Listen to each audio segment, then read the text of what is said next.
Welcome back, everybody. Today I'm going to teach you how to set up Yahoo Mail in Microsoft Outlook.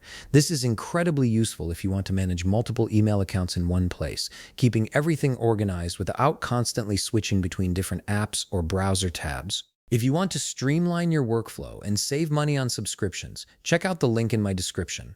To get started, open your Microsoft Outlook app on your computer. Once it launches, log into your account so that all your existing emails load properly. This initial step is important because you need to be inside your Outlook workspace before you can add any additional email accounts. Give it a moment to fully load your inbox and folders. Now that your Outlook account is up and running, it's time to access the settings where you can add your Yahoo Mail. Navigate to the top of your screen where you'll see the main toolbar with various tabs and options. Look for the File menu. It's usually located at the far left of this toolbar.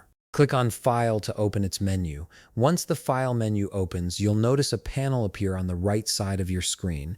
This panel displays several account management options. Look for the option labeled Account Settings and click on it. A small drop-down menu will appear beneath it. From this drop-down, click on Account Settings again. This will open a new window dedicated to managing all your email accounts within Outlook. You'll now see the Account Settings window, and it should automatically open to the Email tab. This is exactly where you need to be to add your Yahoo Mail account. If for some reason you're on a different tab, simply click on the Email tab at the top of this window.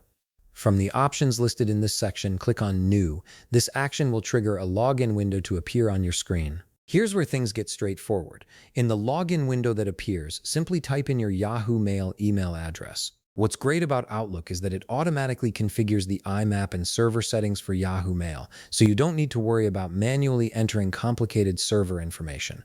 All you need to do is enter your Yahoo email address and then your password when prompted. Outlook will walk you through the login procedure and verification process step by step. Just follow the prompts, and within moments your Yahoo Mail will be successfully added to your Outlook account. And that's it. You've now integrated your Yahoo Mail into Microsoft Outlook, giving you the convenience of managing both accounts from a single application. If you found this video helpful, please leave a like, subscribe, and see you in the next video.